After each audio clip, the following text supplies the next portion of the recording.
व्यास publication house प्रकाशित ग्रामदेवतांचे ठाणे या पुस्तकांचा प्रकाशन सोहळा नुकताच संपन्न झाला। प्राचार्य डॉक्टर विजय अनंत कुलकर्णी लिखित या पुस्तकाचा प्रकाशन सोहळा पार पडला। विद्याप्रसारक मंडळातील महाविद्यालय संकुलातील पाणिनी सभागृहामध्ये हा कार्यक्रम संपन्न झाला।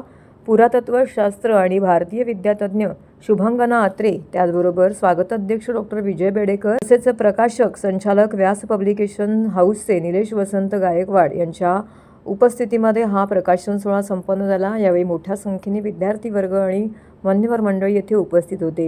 अशा प्रकारे व्यास क्रिएशन प्रस्तुत ग्रामदेवतांचे ठाणे या पुस्तकाचा प्रकाशन सोहळा ठाण्यातील जोशी बेडेकर महाविद्यालयातील पाणिनी सभागृहामध्ये संपन्न झाला। मी प्राचार्य डॉक्टर विजय कुलकर्णी ठाण्यातलाच आहे आणि ठाणे महानगरपालिका क्षेत्रामध्ये ज्या ग्रामदेवता आहेत त्या ग्रामदेवतांचा हा वसा आणि वारसा पुस्तक रूपाने जतन व्हावा, पुढे जावा, ह्यासाठी हे पुस्तक लिहिलेलं आहे। ठाण्याच्या इतिहासावर विविध लेखन झाले, परंतु ग्रामदेवतांवर फारसं लेखन नाही। हे उणीव भरून काढण्याचा हा एक अल्पसा प्रयत्न मी केला। हे संकलन आहे, हा मौखिक इतिहास आहे, ओरल हिस्ट्री म्हणतात त्याला, तो आहे। आणि सुमारे म्हणजे गावदेवी, जरीमरी, साती आसरा अशा 85 ग्रामदेवतांचे उल्लेख याच्यात आहे आणि 15 पुरुष ग्रामदेव म्हणजे बामणदेव किंवा धर्मात्या, देवचौट्या अशा वेगवेगळ्या पुरुष देवतांचे उल्लेख याच्यात आहे। आणि ठाण्याच्या इतिहास लेखनामध्ये एक भर असावी किंवा एक समृद्धी यावी यासाठी हा एक अल्पसा प्रयत्न मी केलेला आहे। तर जसं शुभांगना आत्रे म्हणाल्या की हे प्रादेशिक इतिहास असतो, राष्ट्रीय इतिहास असतो, प्रादेशिक इतिहास असतो, स्थानिक इतिहास असतो, तसं यांनी हा स्थानिक इतिहासचं एक डॉक्युमेंट तयार केलेलं आहे, एक दस्तावेज तयार केलेला आहे आणि तो फील्डवर्क करून केलेला आहे। प्रत्यक्ष त्या ठिकाणी त्यांनी भेट देऊन त्याची माहिती घेऊन लोकांच्या आसपासच्या लोकांची मुलाखत वगैरे घेऊन अशा तऱ्हेनं त्यांनी आणि त्यांच्या मूर्तिशास्त्रावरचा सुद्धा त्यांचा अभ्यास आहे।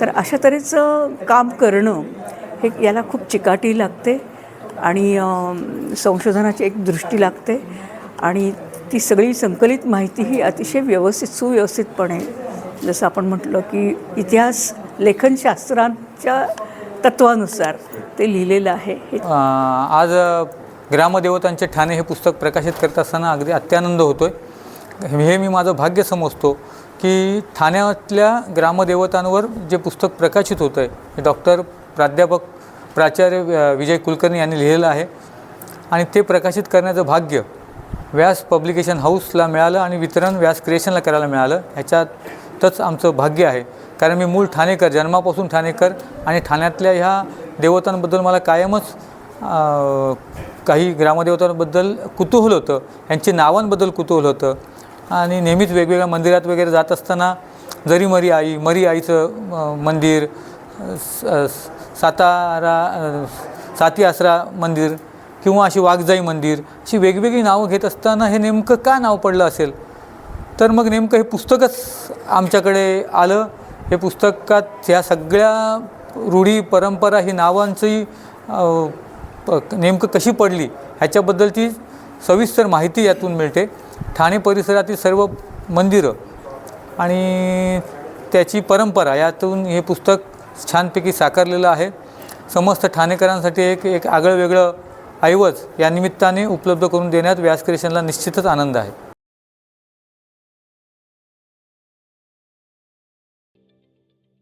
ठाणे महानगरपालिकेचे मालमत्ता कर म्हणजेच प्रॉपर्टी टॅक्स भरण्याचे आवाहन। सन 2022-23 या आर्थिक वर्षाचे मालमत्ता कराचे म्हणजेच प्रॉपर्टी टॅक्सचे बिल ठाणेकर करदात्यांना महापालिकेमार्फत आर्थिक वर्षाच्या सुरुवातीस म्हणजेच माहे एप्रिल 2022 मध्ये देण्यात आलेले आहे। तथापि अद्यापही काही करदात्यांनी मालमत्ता कर महापालिकेकडे जमा केलेला नाही। सध्या आर्थिक वर्षाचा अंतिम टप्पा सुरू झाला आहे। मालमत्ता कर वसुलीसाठी महापालिकेतर्फे कडक कारवाई हाती घेण्यात आली आहे. या अंतर्गत जंगम मालमत्ता, टीव्ही, फ्रीज, वाहन व इतर जप्त करणे तसेच स्थावर मालमत्ता वॉरंट बजावून जप्त करण्यात येत असून मालमत्तेचा जाहीर विक्रीद्वारे लिलाव करून कराची रक्कम वसूल करण्यात येत आहे. मालमत्तेस पाणी पुरवठा करण्यात येणारे नळ संयोजन खंडित करण्यात येत आहेत. त्याचप्रमाणे थकीत मालमत्ता करावर 2% व्याज आकारले जात असल्याने भरावयाची रक्कम वाढत आहे. आपला मालमत्ता कर propertytax.thanecity.gov.in या लिंकद्वारे तसंच गुगल पे, फोन पे, पेटीएम याद्वारे ऑनलाईन पद्धतीने करण्याची सुविधा उपलब्ध करून दिली आहे.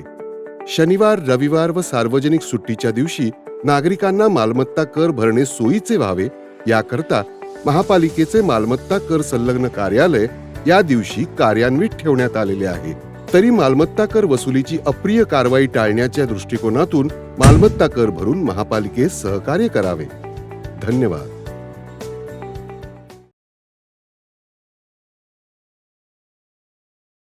चहासाठी पेपर कपच्या निर्मितीमध्ये वापरल्या जाणाऱ्या BPA केमिकलमुळे होणाऱ्या कॅन्सरसारख्या आजारांबाबत सविस्तर माहिती देत माननीय उपमुख्यमंत्री एकनाथ शिंदे, शिवसेना खोपरी पाचपाकाडी समन्वयक, वावे विभाग प्रमुख व माजी नगरसेवक एकनाथ भोईर यांनी सहकाऱ्यांच्या उपस्थितीमध्ये निवेदन दिलं आहे. सदर पेपर कपवरती तात्काळ बंदी घालावी अशी विनंती यावेळी त्यांनी केली आहे. माननीय उपमुख्यमंत्री एकनाथ शिंदे यांनी जिल्हाधिकारी ठाणे यांना तातडीने भेट घेऊन कार्यवाही करण्याचे निवेदन देखील दिलं आहे. तसेच सदरचे चहाचे कप त्वरित बंद करण्याचे आदेश दिले आहेत. याबद्दल एकनाथ भोईर आणि सहकाऱ्यांनी उपमुख्यमंत्री एकनाथ शिंदे आणि ठाणे जिल्हाधिकारी अशोक शिंगारे या दोघांचे आभार मानले. समाजकारण आणि विकास करण्यासाठी सरकारी खजिन्यांचा वापर न करता 15 कोटींची मालकी नसलेल्या अहिल्याबाईंनी आपला खजिना रिता केला. असा आदर्श राज्याचा वस्तुपाठ आखून देणाऱ्या अहिल्यादेवी एक धर्मशील आणि कर्तव्यनिष्ठ लोकमाता होत्या अशी आठवण पुण्यश्लोक अहिल्यादेवी होळकर यांच्या वंशज ॲडव्होकेट रुचिका शिंदे यांनी ठाण्यात जागवल्या. कैलासवासी रामभाऊ म्हाळगी स्मृती व्याख्यानमालेतील पहिले पुष्प बुधवारी त्यांनी गुंफले. यावेळी त्या बोलत होत्या. महाराष्ट्राच्या सांस्कृतिक चळवळीमध्ये महत्त्वाचे स्थान असलेली 39वी कैलासवासी रामभाऊ म्हाळगी व्याख्यानमाला ही 8 ते 14 जानेवारी रोजी नौपाड्यातील सरस्वती क्रीडा संकुलाच्या मैदानामध्ये सुरू आहे. या व्याख्यानमालेचं उद्घाटन बुधवारी माजी मंत्री, भाजपाचे प्रदेश प्रभारी आमदार रवींद्र चव्हाण यांच्या हस्ते झाले. यावेळी व्यासपीठावरती व्याख्यानमाला समितीचे अध्यक्ष आमदार संजय केळकर, भाजप जिल्हाध्यक्ष संजय वाघुले, सचिव शरद पुरोहित उपस्थित होते. तर श्रोत्यांमध्ये उपमहापौर सुभाष काळे, माजी नगरसेवक नारायण पवार, सुनेश जोशी, संदीप लेले, प्रतिभा मडवी, ठाणे जिल्हा हाऊसिंग फेडरेशनचे अध्यक्ष सीताराम राणे, परिवहन सदस्य विकास पाटील, डॉक्टर राजेश मडवी, मकरंद मुळे, टीजेसबीचे राजाभाऊ दाते, विद्याधीर वैशन पायन, प्राचार्य कीर्ती आगाशे, संजीव ब्रह्मे, समतोलचे विजय जाधव इत्यादी मान्यवर उपस्थित होते. तरी त्यांचं अवघं लक्ष अहिल्याबाईंच्या कडे होतं. अहिल्याबाई मल्हाररावाबरोबर रंगगडावरच्या गेल्याचे इतिहासातून नोंदून ठेवलेले आहे. तिथे त्यांनी धाडस, साहस व रणकौशल्य दाखवलं. मल्हाररावांच्या आदेशप्रमाणे अहिल्यादेवी काही ठिकाणी स्वतः जाऊन पण कार्य करायच्या. अहिल्यादेवींच्या कौटुंबिक जीवनात एक दुर्दैवी घटना झाली. कुंभाराच्या वेड्यात तोफ्याच्या गोळ्या लागून त्यांच्या पती खंडेरावांचं निर्मरण झालं. हे 1754 झालं. तत्कालीन रूढीप्रमाणे खंडेरावांच्या इतर स्त्रियांप्रमाणे अहिल्यादेवी सती जायला निघाल्या. परंतु मल्हारराव आणि गोतमाबाईंनी खंडेरावाचा आण घेऊन अहिल्यादेवींना सती जाण्यासाठी रोखलं. मल्हारराव म्हणाले, पोरी सती गेलीस तर फार सती म्हणून तुझा लौकिक होईल, पण तुझा जन्म या प्रजेसाठी आहे. तू गेलीस तर दौलतीला कोण सांभाळणार? तू प्रजेची माता हो. केवळ परंपरा सांगते म्हणून चितेत उडी घेण्याच्या पेक्षा रयतेच्या गोरगरिबांच्या प्रपंचाचे सुखाचे कर. पुरी ईश्वराच्या दरबारी तुझी हीच लोकसेवा रुजू होईल. रामभाऊ म्हाळगी व्याख्यानमालाचं हे 39वं वर्ष आणि आजपासून त्याचं उद्घाटन आणि पहिलं पुष्प आज गुंफलं गेलं. मला आनंद वाटतो की 266 व्याख्याते विविध विषयावर शिक्षण, सांस्कृतिक कला, साहित्य, अध्यात्म, आरोग्य, सामाजिक विषय असे विविध विषयांवर त्याच्यातली तज्ज्ञ मंडळी ज्ञान, प्रबोधन आणि मनोरंजन असा त्रिसूत्री कार्यक्रम या ठिकाणी गेली 38 वर्ष आणि आता 39व्या वर्षात पदार्पण ही ठाणेकरांनी उचलून धरलेली आहे. रसिक श्रोते हे फार मोठ्या प्रमाणात प्रतिसाद देतात. विविध विषय असतात आणि त्याच्यामुळे त्याची रंगत वाढत जाते. आज या व्याख्यानमालेचं उद्घाटन झालं आणि पुण्यश्लोक अहिल्यादेवी होळकर यांच्याच वंशज रुचिका होळकर शिंदे यांनी आपलं व्याख्यान दिलं आणि भारतीय जनता पार्टीचे प्रभारी आणि नेते रवींद्र चव्हाण अध्यक्षपदी होते. असं रोज विविध विषयांवर ही व्याख्यानमाला चालणार आहे. मला खात्री आहे की सालाबाद प्रमाणे ठाणेकर नागरिक जे आहेत, श्रोते जे आहेत ते भरभरून प्रतिसाद देतात. विक्रांत चव्हाण यांचा वाढदिवस उत्साहात साजरा. ठाणे शहरातील तरुण तडफदार लढवय्ये नेते, ठाणे शहर जिल्हा काँग्रेस कमिटीचे अध्यक्ष ॲडव्होकेट विक्रांत चव्हाण यांचा वाढदिवस त्यांच्या कार्यालयामध्ये साजरा करण्यात आला. यावेळी विक्रांत चव्हाण यांना वाढदिवसाच्या शुभेच्छा देण्यासाठी सकाळपासूनच हितचिंतकांनी गर्दी केली होती. तर संध्याकाळी वर्तकनगर येथील त्यांच्या जनसंपर्क कार्यालयामध्ये नागरिकांनी मोठ्या संख्येने उपस्थित राहून त्यांना वाढदिवसाच्या शुभेच्छा दिल्या. तत्पूर्वी महिला कार्यकर्त्यांनी एकत्र येऊन विक्रांत चव्हाण यांच्या वाढदिवसाचं औचित्य साधून त्यांचं औक्षण केलं. यावेळी त्यांच्या कुटुंबातील सदस्य देखील येथे उपस्थित होते. विविध क्षेत्रातील व पक्षातील नेते, कार्यकर्ते, काँग्रेस पक्षाचे पदाधिकारी, कार्यकर्ते, प्रभागातील नागरिक, बंधू भगिनी, मित्रपरिवार यांनी यावेळी मोठ्या संख्येने उपस्थित राहून विक्रांत चव्हाण यांना वाढदिवसाच्या भरभरून शुभेच्छा दिल्या. अशा प्रकारे विक्रांत चव्हाण यांचा वाढदिवस त्यांच्या कार्यालयामध्ये साजरा करण्यात आला.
ठाणे शहरात शैक्षणिक क्षेत्रात गेली 89 वर्ष अग्रेसर असलेली ब्राह्मण शिक्षण मंडळ ही संस्था उत्तरोत्तर प्रगती करत आहे.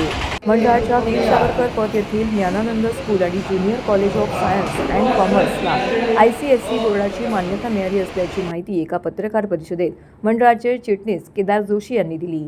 1935 साली विजयादशमीच्या मुहूर्तावरती प्रारंभ झालेला ब्राह्मण शिक्षण मंडळाचा ज्ञानयज्ञाचा प्रवाह अखंडपणे आजही कार्यरत आहे. ठाणे भूषण चिटणीस स्वर्गीय नंदकुमार जोशी साहेब आणि तत्कालीन विश्वस्तांच्या अथक परिश्रम आणि मार्गदर्शनामुळे आज संस्था प्रगतीपथावरती आहे. नवीन पिढी आणि देशाची शैक्षणिक गरज ओळखून तसे शिक्षण देणे हेच ब्राह्मण शिक्षण मंडळाचे ध्येय आहे. ठाणे शहरात संस्थेच्या शाळांचा शाखा विस्तार वर्धिष्णू असाच आहे. महाराष्ट्र विद्यालय, वर्तकनगर माध्यमिक विद्यालय, कैलासवासी दल मराठे प्राथमिक विद्यालय, ब्राह्मण विद्यालय पूर्व प्राथमिक, ब्राह्मण विद्यालय पूर्व प्राथमिक आणि प्राथमिक विद्यालय चराई या मराठी माध्यमांच्या शाळा आहेत. ज्ञानानंद स्कूलमध्ये संपूर्ण वर्ग हे डिजिटल आहेत तर वातानुकूलित देखील आहेत. फिजिक्स, केमिस्ट्री, बायोलॉजीच्या स्वतंत्र लॅब येथे आहेत. विद्यार्थ्यांसाठी विशेष IT विभाग देखील आहे. प्रशस्त वर्गाबरोबर मैदानी खेळासाठी मोठं मैदान आहे. वाचण्यासाठी स्वतंत्र लायब्ररी देखील आहे. अग्निसुरक्षा आणि CCTVचे जाळे देखील येथे आहे. लहान मुलांना शिक्षणाची आवड निर्माण व्हावी म्हणून त्यांच्या मनोरंजनाच्या दृष्टीने आकर्षकरित्या वर्ग सजवलेले आहेत.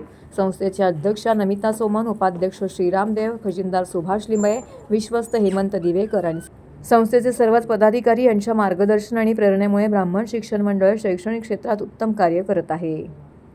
BSM म्हणजेच ब्राह्मण शिक्षण मंडळ जे ठाण्यातली आता जवळजवळ 90 वर्ष पूर्ण होत आहेत ज्या संस्थेला, त्या संस्थेचं नवीन रूप म्हणजेच ज्ञानानंद स्कूल ही इंग्रजी माध्यमाची सेल्फ फायनान्सची शाळा ज्याची मान्यता आम्हाला 2019 साली मिळाली.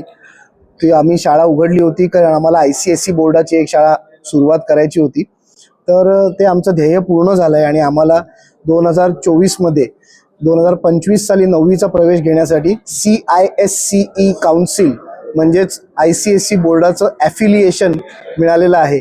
त्या संदर्भात ही PC आम्ही ऑर्गनाईज केली होती. मुलांना सर्व अत्याधुनिक सुविधा उपलब्ध आहेत.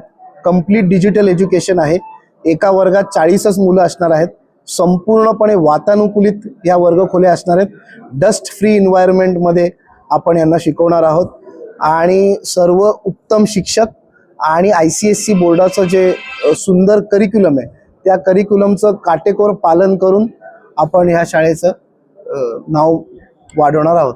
शाळेमध्ये जी फी ठेवण्यात आलेली आहे त्याच्यामध्ये अनेक गोष्टीचे इन्क्लुजन्स केलेले आहेत. त्यामुळे पालकांना अवांतर खर्च कमी करणारी ही फी असणार आहे.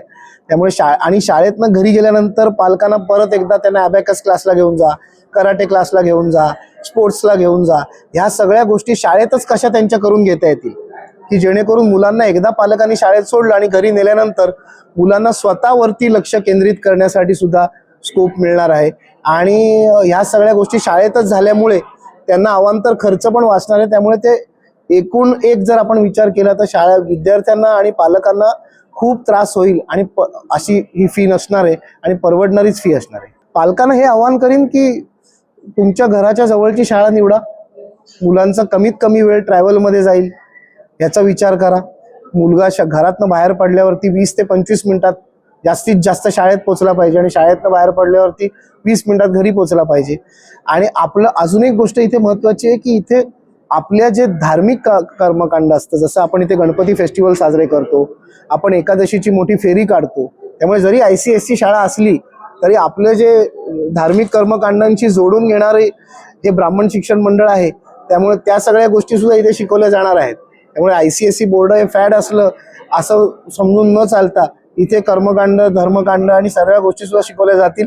गीतेचा इथे संपूर्ण अभ्यास तुम्हाला शाळेत मिळेल कारण ब्राह्मण शिक्षण मंडळ ही गीता ही स्पर्धासाठी ओळखली जाणारी शाळा आहे. त्यामुळे इकडनं पास होणाऱ्या प्रत्येक व्यक्तीला कराटे पण येईल, गीता पण येईल, इंग्रजी पण येईल आणि छान मराठी पण बोलता येईल.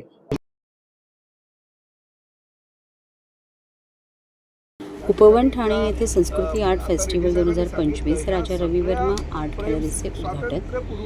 ठाणे शहरात उपवन परिसरात सुरू होणाऱ्या संस्कृती आर्ट फेस्टिवल 2025 मध्ये ठाणेकरांसाठी राजा रवी वर्मा आर्ट गॅलरीचे उद्घाटन होणार आहे. या गॅलरीत प्रसिद्ध कलाकार राजा रवी वर्मा यांच्या ऐतिहासिक लिथोग्राफी पेंटिंगसह हजाराहून अधिक कलाकृती सादर केल्या जाणार आहेत. या देवी देवतांचे चित्रण महाभारतातील काळातील ऐतिहासिक प्रसंगाच्या पेंटिंग्स ठाणेकरांना पाहण्याचा अनोखा अनुभव घेता येणार आहे, अशी माहिती परिवहन मंत्री प्रताप सरनाईक यांनी पत्रकार परिषदेत दिली. 4 दिवस चालणाऱ्या या फेस्टिवलचे उद्घाटन उपमुख्यमंत्री एकनाथ शिंदे यांच्या हस्ते होईल. उद्घाटनानंतर सुप्रसिद्ध पद्मविभूषण गायिका शुभा मुद्गल यांचे सादरीकरण होणार आहे. या फेस्टिवलमध्ये महाराष्ट्राचे मुख्यमंत्री तसेच दोन्ही उपमुख्यमंत्री सहभागी होणार आहेत. मुख्यमंत्री 11 जानेवारी रोजी या कार्यक्रमाला हजेरी लावणार आहे. संजय गांधी राष्ट्रीय उद्यानाच्या येऊर जंगलाचा विकास करण्यासाठी 5 कोटी रुपयांचा निधी मंजूर करण्यात आला आहे. हा निधी जंगल क्षेत्रात पर्यावरणपूरक सुविधा वाढवण्यासाठी वापरण्यात येईल, अशी घोषणा परिवहन मंत्री सरनाईक यांनी केली.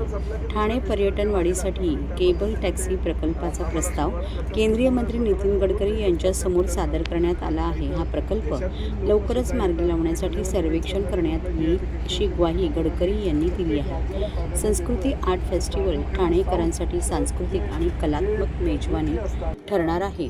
9 जानेवारी 2000. महाराष्ट्रातील तमाम जनतेला तसेच ठाणेकरांना दरवर्षी कधी हा संस्कृती आर्ट फेस्टिवल येतो आणि आम्ही त्याचा आनंद घेतो असं वाटत असतं. तो आर्ट फेस्टिवल सुरुवात होते आणि राज्याचे उपमुख्यमंत्री, ठाणे शहराचे नेते आणि माजी मुख्यमंत्री श्री एकनाथ शिंदे साहेबांच्या हस्ते 5 वाजता या फेस्टिवलला सुरुवात होणार आहे, त्याचं उद्घाटन होणार आहे. आणि प्रामुख्यानं ह्या फेस्टिवलमध्ये सगळ्या जाती धर्माच्या लोकांचं एक रॅली आम्ही काढतो आहे. त्यांनी स्वागत होईल, स्वागत यात्रा निघेल, त्यामध्ये लहान मुलंसुद्धा शाळकरी सहभागी होतील. अशा प्रकारे चांगलं उद्घाटनाचा कार्यक्रम आम्ही ठेवलेला आहे. 6:30 वाजता शुभा मुद्गल यांचा गायनाचा कार्यक्रम आहे आणि त्यांचा सन्मानसुद्धा एकनाथ शिंदे साहेबांच्या हस्ते होणार आहे. लगेच 11 तारखेला अभिजित भट्टाचार्य यांचा गायनाचा जो मेन स्टेजवर होईल.